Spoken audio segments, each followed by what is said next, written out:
Jeshi la Polisi mkoa wa Kusini Pemba linapenda kuwajulisha wananchi wote wa mkoa huu kwamba hali ya ulinzi na usalama kuelekea uchaguzi mkuu wa mwaka huu wa 2025 umeimarishwa. Hivyo wananchi wote wenye sifa na waliojiandikisha kupiga kura ifikapo tarehe 29 mwezi wa 10 wajitokeze kwa wingi kwenda kupiga kura kwenye vituo vyao walivyojiandikisha ili kutekeleza haki yao ya kikatiba. Aidha, Jeshi la Polisi mkoa wa Kusini Pemba linapenda kuhakikishia wananchi wote kuwa kwa kushirikiana na vyombo vingine vya ulinzi na usalama tumejipanga vyema kuhakikisha kwamba uchaguzi huu unafanyika kwa haki, amani na utulivu wa hali ya juu.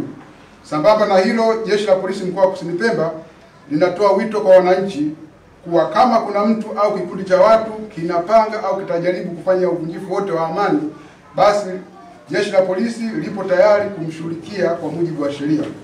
Aidha, niwaombe wananchi wote waendelee kuitunza amani na baada ya zoezi la kupiga kura warudi majumbani kwao waendelee na shughuli zao za kujipatia kipato halali.